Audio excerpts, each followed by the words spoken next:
Allahu Akbar, Allahu Akbar, Allahu Akbar. La ilaha illallah, wallahu akbar. Allahu akbar walillahil hamd.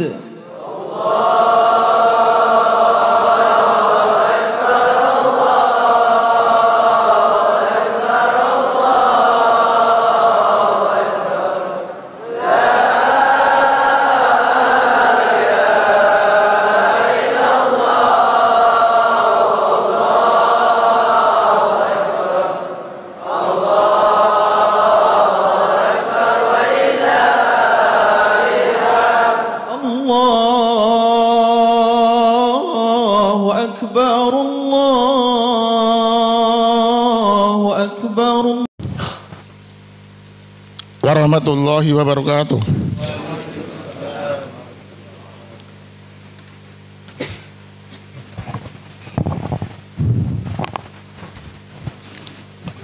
Allahu Akbar.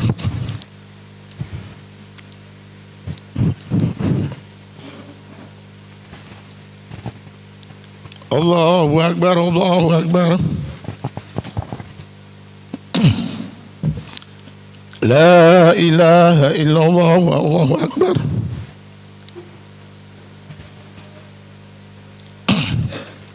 Allahu Akbar walillahil hamd. Alhamdulillahilladzi hadana li hada wa ma kunna linahtadiya an hadana Allah. Asyhadu an la ilaha illallah wa asyhadu anna Muhammadan abduhu wa rasuluh. Allahumma ya bada.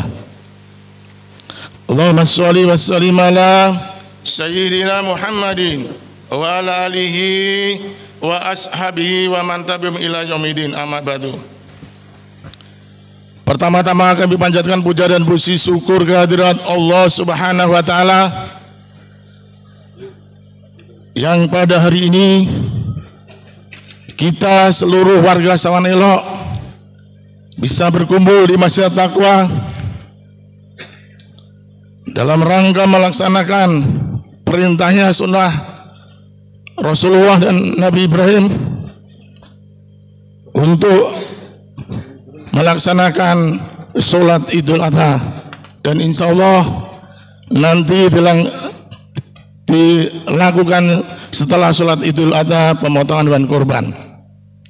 Salawat serta salam semoga tercurah kepada baginda Nabi besar Muhammad Sallallahu Alaihi Wasallam beserta keluarganya, sahabatnya, dan kita sebagai umatnya hingga akhir zaman nanti. Amin amin ya rabbal alamin.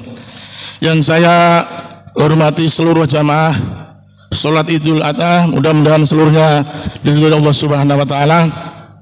Izinkanlah kami menyampaikan laporan Idul Kurban yang persiapannya lebih dari 1 bulan setelah hari raya Idul Fitri.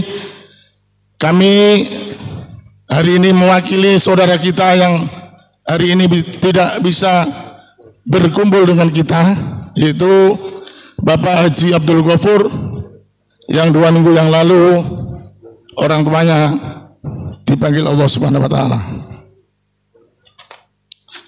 Baik, untuk mempersingkat waktu karena sholat Idul Adha insya Allah akan setelah saya menyampaikan beberapa saudara-saudara kita yang menitipkan hewan kurban, nanti ada kegiatan yaitu mengumumkan infak. Mudah-mudahan setelah itu kita sholat insya Allah jam 7 kurang 10 menit kita bisa melaksanakan sholat. Baik, kami akan melaporkan kegiatan pada hari ini. Insya Allah yang akan menjadi imam atau dan khotib pada hari ini insya Allah akan dipimpin guru kita Dewan Syariah Ustadz Iwan Setiawan. Alhamdulillah beliau sudah ada di tengah-tengah kita untuk memimpin jalan sholat Idul Adha. Selanjutnya Bilal insya Allah akan dikumandangkan saudara kita Bapak Maulana. Alhamdulillah beliau sudah ada di tengah-tengah kita. Saya sampaikan semua penerimaan hewan kurban untuk saat ini saya ada di mimbar, yaitu untuk hewan kurban sapi sampai hari ini berjumlah 12 ekor sapi. Dan alhamdulillah tahun ini kami sebutkan dengan julukan kurban hebat. Karena apa? Karena sapi-sapi yang kita datangkan pada hari ini bermacam ragam. Ada sapi limusin yang beratnya kurang lebih hampir 600 kilo. Di Jawa kemarin 600 kilo karena dalam perjalanan menuju Masjid Taqwa beratnya turun 40 kilo menjadi 560 kilo. Mudah-mudahan tadi malam kita kasih makan bisa pulih walaupun hanya 10-20 kilo. Yang kedua, berat 490 kilo dan 470 kilo dan 400 kilo. Dan yang paling kecil beratnya 300 kilo. Itu hanya satu sapi. Jadi insya Allah hari ini bersama-sama jamaah seluruh Masjid Taqwa, kami mohon yang sudah terdaftar menjadi panitia, kami harapkan untuk hadir tepat pukul jam 8 karena mengingat waktu supaya pendistribusian untuk di lingkungan kita seluruh RT yang berjumlah 12, insya Allah sebelum jam 12 bisa didistribusikan. Kami mohon seluruh panitia yang sudah terdaftar, karena kita keterbatasan waktu sebelum pandemi dicabut oleh Presiden Jokowi tanggal 22 Juni, panitia kita batasi hanya 100 orang, maka kita hanya menyediakan baju seragam 100 orang karena masih pandemi pada waktu itu. Tapi nanti kalau ada saudara-saudara kita yang memang ingin membantu, silakan, tapi tidak ada seragamnya. Karena kita rapat dari sebulan yang lalu memang diputuskan karena masih pandemi kita hanya 100 panitia, ibu-ibu 30 karena ibu-ibu yang layak untuk mengasih konsumsi kita semuanya. Dan seluruh konsumsi insya Allah alhamdulillah sudah terpenuhi. Untuk minuman dingin bisa nanti ngambil langsung di kulkas melalui ibu-ibu, karena Masjid Taqwa sudah ada kulkas atau sokes yang untuk kegiatan kita sholat 5 waktu, supaya bapak ibu kalau habis pulang sholat bisa minum, udaranya sejuk di masjid, pulang pun dingin dan sejuk setelah minum air dingin. Terima kasih. Untuk hewan kambing, untuk saat ini mudah-mudahan nanti bisa menambah, berjumlah domba dan kambing 14 ekor. Mudah-mudahan bapak ibu yang hari ini belum bisa berkorban, kami masih tunggu 3 hari yang akan datang sebagai hari tasyrik. Mudah-mudahan hari ini mungkin bapak belum dikasih lapang rezeki, lusa dan besok dan lusa mudah-mudahan kalau ada rezeki kita masih bisa menerima dan menyalurkan kembali. Tidak panjang kalam kami ini karena takut ibu-ibu yang sana panasnya udah mulai terbit. Insya Allah Ustadz Iwan bisa memimpin sholat setelah pengumpulan infak dan dana. Billahi taufiq wal hidayah, wastabiqul khairat. Wassalamualaikum warahmatullahi wabarakatuh.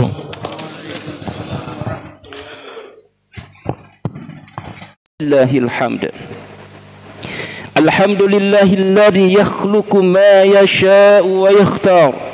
Ahmaduhu subhanahu al-wahidul azizul ghaffar. وأشهد أن لا إله إلا الله وحده لا شريك له وأشهد أن سيدنا محمدا عبده ورسوله إمام المتقين وقدوة الأبرار. اللهم صل وسلم على سيدنا محمد وعلى آله وصحبه صلاة دائمة ما تعاقب الليل والنهار. أما بعد فيا إخوة الإسلام أوصيكم ونفسي بتقوى الله عز وجل القائل في حكمه كتابه أعوذ بالله من الشيطان الرجيم بسم الله الرحمن الرحيم إنا أعطيناك الكوثر فصل لربك وانحر إن شانئك هو الأبتر. Ma'asyiral muslimin wal muslimat rahimakumullah. Kita bersyukur pada Allah Subhanahu wa taala yang dengan kenikmatannya sempurnalah semua amal kesolehan, yang dengan keutamaannya turunlah berbagai kebaikan dan keberkahan, yang dengan taufiknya tercapailah berbagai maksud dan tujuan. Salawat dan salam semoga tercurah kepada habibana wa syafi'ana wa maulana Muhammadan sallallahu alaihi wasallam, kepada para keluarganya, para sahabatnya, para tabi'in, atba'ut tabi'in, sehingga kepada kita semuanya. Jemaah yang semoga dimuliakan Allah, bertakwalah kepada Allah Subhanahu wa taala.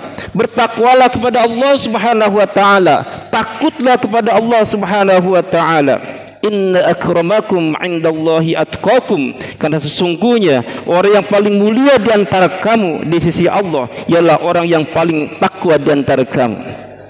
Ma'asyiral muslimin rahimakumullah. Setiap kali sampai pada momen Idul Adha, kita diingatkan kembali akan kisah agung keluarga Nabi Ibrahim alaihissalam. Kisah penuh teladan bagi segenap manusia sepanjang zaman. Kisah keluarga Nabi Ibrahim telah tercatat dalam sejarah yang menjadi legenda sejak lebih dari 5.000 tahun yang lalu. Inilah kisah keluarga teladan, keluarga yang telah berhasil membangun dan menanamkan tauhid dan segenap sendi-sendi kehidupan. Kisahnya telah tak akan lekang dimakan waktu, tak pudar dimakan zaman. Nabi Ibrahim, Siti Hajar dan Nabi Ismail adalah potret anggota keluarga yang sempurna dalam penghambaannya kepada Allah Subhanahu wa taala. Setiap individu dari keluarga utama ini benar-benar menunjukkan kualitas ultra prima dalam bertauhid secara murni yang luar biasa. Nabi Ibrahim alaihissalam merupakan nabi yang termasuk ulul azmi. Gelar ini Allah Subhanahu wa taala anugerahkan kepada rasulnya yang mempunyai ketabahan dan kesabaran yang luar biasa dalam menjalankan tugas kerasulannya. Di antara ujian Nabi Ibrahim adalah ketika Nabi Ibrahim diperintahkan oleh Allah Subhanahu wa taala untuk menempatkan istrinya Hajar bersama Nabi Ismail putranya yang saat itu masih menyusu di suatu lembah yang tandus dan gersang, tak ada air, yang tidak tumbuh sebatang pohon pun. Lembah itu begitu sepi, sunyi, tanpa penghuni. Nabi Ibrahim sendiri tidak tahu apa maksud sebenarnya dari wahyu Allah yang memerintahkan agar menempatkan istri dan putranya di tempat tersebut. Saat itu mereka terlihat ada bukit yang berwarna merah dan di atasnya terdapat bekas rumah tua dari dahan-dahan kayu yang sudah mengering. Di sanalah Nabi Ibrahim meninggalkan Siti Hajar dan Ismail. Ketika itu Nabi Ibrahim langsung pergi tanpa menengok sedikit pun kepada Hajar. Bahkan Hajar saat itu menangis dan memanggil-memanggil. Tetapi jemaah yang semoga dimuliakan Allah, semakin jauh Nabi Ibrahim dan meninggalkan Siti Hajar, maka saat itu Hajar berkata pada Ibrahim, "Wahai Ibrahim, apakah ini adalah perintah dari Allah Subhanahu wa taala?" Lalu Ibrahim menjawab, "Betul, ini adalah perintah dari Allah." Lalu kata Siti Hajar, "Kalau begitu wahai Ibrahim, maka Allah tidak akan menyia-nyiakan kami." Allahu Akbar, Allahu Akbar, Allahu Akbar, walillahil hamd. Ma'asyiral muslimin rahimakumullah. Ternyata ujian tidak sampai di sini. Di usianya yang telah menginjak 86 tahun, betapa bahagianya beliau ketika Allah Subhanahu wa taala mengabulkan doanya, "Rabbi habli minas salihin." Ya Allah, anugerahkan kepada aku seorang anak yang termasuk orang-orang yang soleh. Maka melalui rahim Siti Hajar lahirlah seorang bayi yang mungil yang diberi nama Ismail. Hari-hari pun diisi dengan kebahagiaan. Bayi mungil itu membuat hidup keluarga Nabi Ibrahim seakan penuh pelangi yang indah berwarna-warni.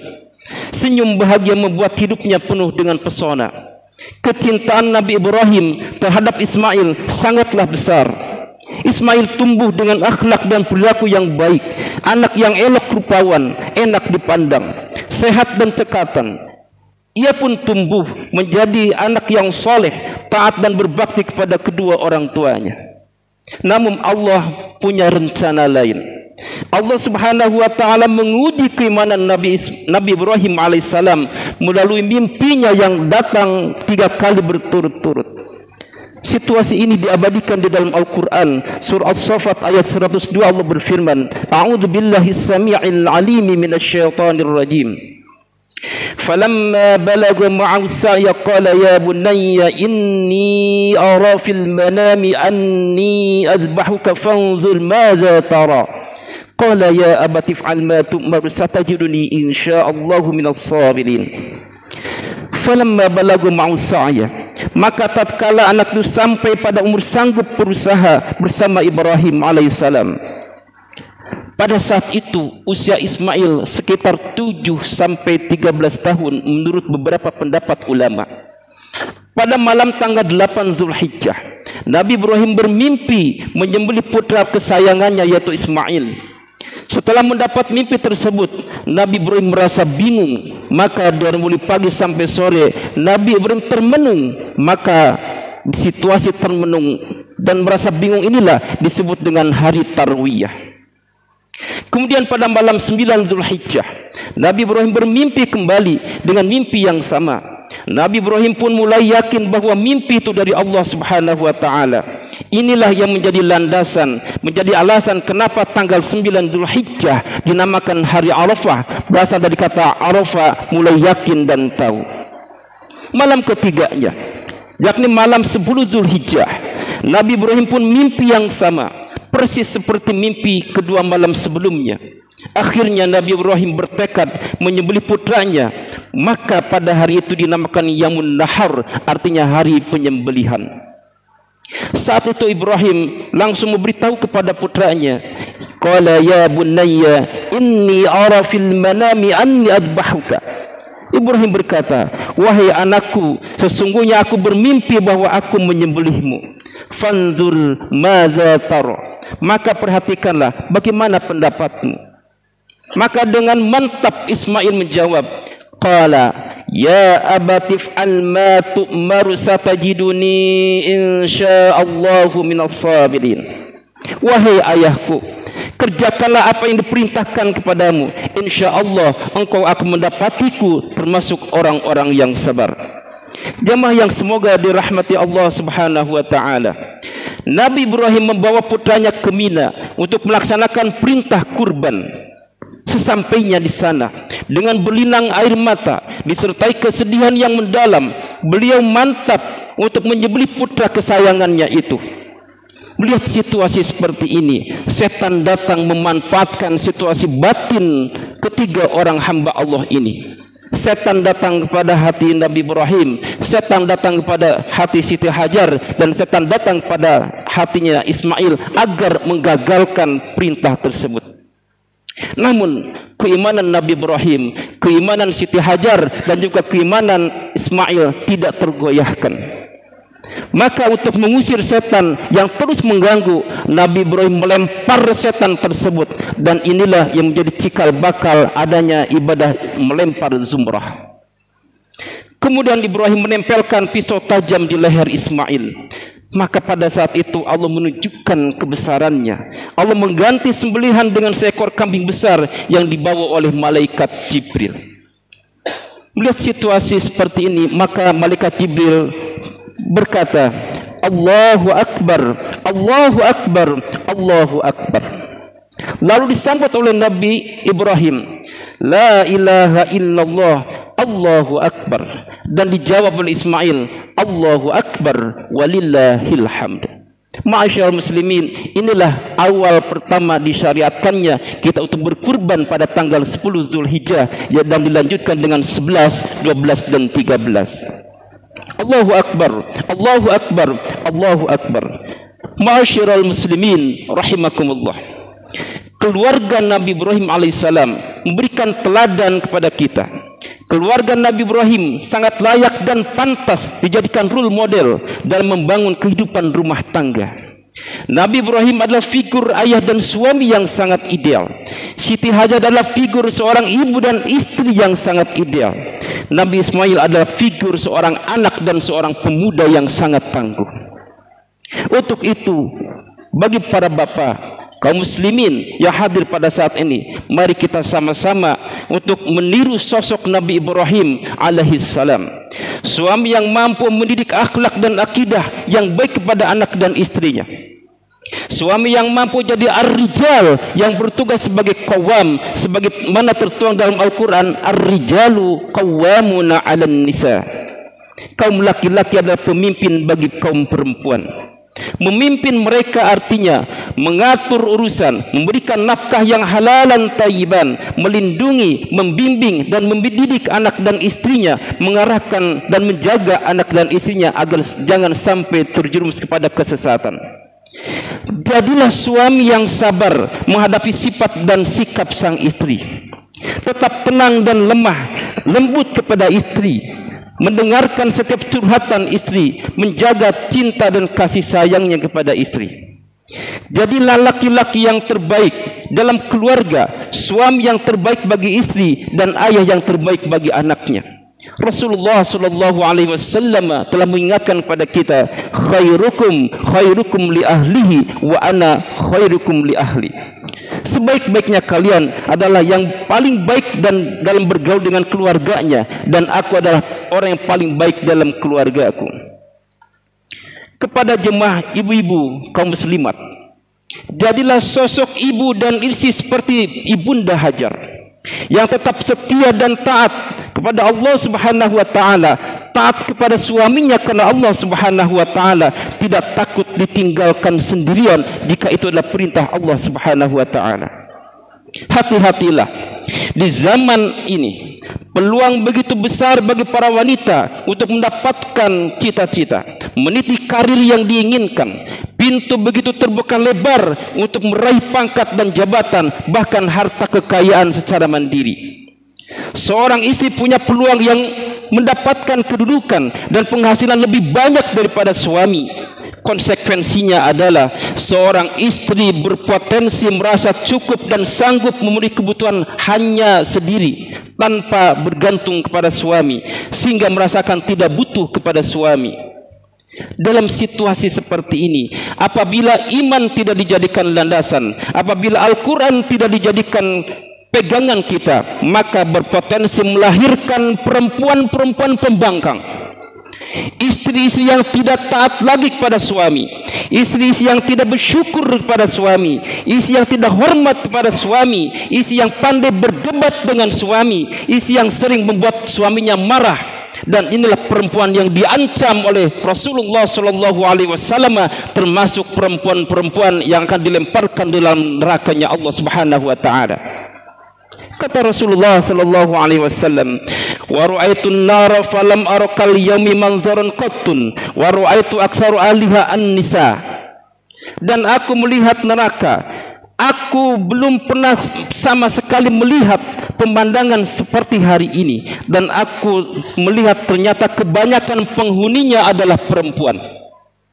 Qalu, para sahabat bertanya, lima ya Rasulullah, kenapa para wanita tersebut menjadi mayoritas di dalam neraka ya Rasulullah? Qala bi kufrihinna, Rasulullah menjawab, dikarenakan kekufuran mereka. Qila yakfurna billah, lalu dikatakan lagi, ya Rasulullah, apakah mereka kufur kepada Allah? Qala yakfurna al-ashira wa yakfurna al-ihsan. Rasulullah menjawab, tidak, melainkan mereka kufur kepada suami dan kufur kepada kebaikan suami. Lau ahsanta ila ihdahunna dahra, seandainya engkau berbuat baik kepada salah seorang istri kalian dalam suatu waktu, summa ra'at minka syai'an, summa ra'at minka sayan, kemudian suatu saat dia melihat keburukan pada dirimu, qalat ma ra'aitu minka khairun qattun, niscaya ia akan berkata, aku sama sekali pun pernah melihat kebaikan yang ada pada dirimu. Untuk itu wahai wanita, wahai para istri, wahai para ibu, bertakwalah kalian kepada Allah Subhanahu wa taala, takutlah kalian kepada Allah Subhanahu wa taala. Jadilah kalian istri yang taat pada suami karena Allah. Silakan kalian pandai dalam urusan apapun, silakan kalian punya karir yang banyak, relasi yang luas, kedudukan yang tinggi, harta yang melimpah, tapi jangan sampai sedikit pun mengurangi kehormatan kalian kepada para suami. Ingatlah Ingatlah wahai saudari-saudariku, taatnya suami, taatnya kalian kepada suami akan membuka pintu-pintu surganya Allah Subhanahu wa taala. Keriduan suami kepada para istri akan membuka keriduan Allah Subhanahu wa taala. Lihatlah bagaimana Rasulullah sallallahu alaihi wasallam menyampaikan kepada kita, ayyumam ra'atin matat wa zawjuha anha radin dakhalatil jannah. Wanita mana saja yang meninggal lantas suaminya ridho kepadanya, maka ia akan masuk surganya Allah Subhanahu wa taala. Dalam satu hadis lain, idza shallatil mar'atu khamsaha wa shamat syahraha wa hafizat farjaha wa ata'at zawjaha qila laha udkhulil jannata min ayyi abwabil jannati syi'ti. Jika seorang wanita telah melaksanakan sholat 5 waktu, telah puasa di bulan suci Ramadan dan menjaga kemaluannya dan taat kepada suaminya, maka dikatakan kepadanya, masuklah kamu ke dalam surga dari pintu manapun yang kamu suka. Hadirin jamaah sholat Id yang semoga dirahmati Allah Subhanahu wa taala. Di akhir zaman seperti sekarang ini, kita patut waspada dan hati-hati. Di era digital ini ada situasi yang sangat mengerikan tentang sosok sebuah keluarga. Ketika di luar rumah, ayah dan ibu sibuk dengan pekerjaannya. Saat di dalam rumah, sibuk dengan gadgetnya. Ayah, ibu, dan anak lebih banyak menghabiskan waktu bermain dengan ponsel dan tabletnya, sehingga mereka menjadi kecanduan screen time. Akibatnya, anggota keluarga sibuk dengan dunianya masing-masing. Komunikasi mereka sangatlah buruk. Bahkan yang parah lagi, mereka menjadi jauh dari Al-Quran dan meninggalkan ibadah pada Allah Subhanahu wa taala. Jemaah yang semoga dimuliakan Allah, ini adalah potret keluarga yang sangat buruk, yang nanti kita patut berlindung pada Allah Subhanahu wa taala dari situasi keluarga seperti ini. Jemaah yang semoga dimuliakan Allah, inilah gambaran keluarga yang nanti di akhirat mereka akan saling dakwah, mereka akan saling seret ke dalam nerakanya Allah Subhanahu wa taala, dan mereka akan saling lari karena takut saling didakwa. Yauma yafirul mar'u min akhi wa ummihi wa abi wa sahibatihi wa bani. Pada hari itu manusia lari dari saudaranya dan dari ibu dan bapaknya dan dari istri dan juga anak-anaknya. Allahu akbar, Allahu akbar, Allahu akbar, walillahil hamd. Ma'asyiral muslimin rahimakumullah. Jikalau kita meneladani keluarga Ibrahim, jika laki-laki meneladani Ibrahim sebagai sosok ayah dan suami, jikalau perempuan meneladani Siti Hajar sebagai sosok ibu dan juga seorang istri, maka insya Allah akan melahirkan anak seperti sosok Nabi Ismail, seorang anak yang kehadirannya menjadi penjujuk mata, pelipur lara, sebagaimana dalam doa kita, Rabbana hablana min azwajina wa dzurriyyatina qurrata a'yun waj'alna lil muttaqina imama. Dan juga insyaallah akan melahirkan anak-anak yang soleh, yang senantiasa melaksanakan solat 5 waktu, sebagaimana dalam doa yang sering kita panjatkan, Rabbi ja'alni muqimas solati wa min dzurriyyati Rabbana wa taqabbal du'a. Dan insya Allah akan tercipta sebuah keluarga yang sakinah, mawaddah, warahmah. Baiti jannati, rumahku adalah surgaku. Sebuah keluarga yang mendapatkan cucuran rahmat, keberkahan dan keridhaan dari Allah Subhanahu wa taala. Keluarga yang senantiasa berkumpul bukan hanya di dunia tetapi sampai di surganya Allah Subhanahu wa taala. Barakallahu li wa lakum fil Qur'anil azim wa nafa'ani wa iyyakum bima fi min ayati wa dzikril hakim innahu huwal barrur raufur rahim. Allahu akbar, Allahu akbar, Allahu akbar, Allahu akbar, Allahu akbar, Allahu akbar, Allahu akbar. Allahu akbar kabira walhamdulillahi katsira wa subhanallahi bukratan wa asila. La ilaha illallah wallahu akbar, Allahu akbar walillahil hamd. Alhamdulillahi ala ihsanihi wa syukru ala lahu ala taufiqi wa amtinani. Wa asyhadu an la ilaha illallah wahdahu la syarika lah. Wa asyhadu anna sayyidina Muhammadan abduhu wa rasuluhu ad-da'i ila ridwani. Allahumma salli ala sayyidina Muhammadin wa ala alihi wa ashabihi wa sallim tasliman katsira. Amma ba'du. Fa ya ayyuhal hadirun ittaqullah ittaqullaha haqqa tuqatih wa zarul fawahisha ma dhahara minha wa ma batan wa hafidu 'ala at-ta'ati wa huduril jumu'ati wal jama'ati was-sami wa jamil ma'murati wal wajibat wa'lamu anna Allaha amarakum bi amrin bada bi nafsi wa sana bi malaikati al-musabbihati bi qudsi Allahumma ighfir lil muslimina wal muslimat wal mu'minina wal mu'minat al ahya'i minhum wal amwat Allahumma adfa' 'anna al bala wal ghala wal waba wal fahsya wal munkar wal baghi was suyufa wal mukhtalifa wasyadida wal mihan ma dhahara minha wa ma batan min baladina hadha khassa wa min buldanil muslimina 'amma innaka 'ala kulli syai'in qadir rabbana atina fid dunya hasanah wa fil akhirati hasanatan wa qina 'adzaban nar ibadallah Inna Allaha ya'murukum bil adli wal ihsan wa ita'i dzil qurba wa yanha 'anil fahsya'i wal munkar wal baghi ya'idukum la'allakum tadhakkarun fadhkurullahal 'azima yadhkurkum wa la dzikrullahi akbar 'aidun sa'idun wa kullu 'amin wa antum bi khair wassalamu alaikum warahmatullahi wabarakatuh.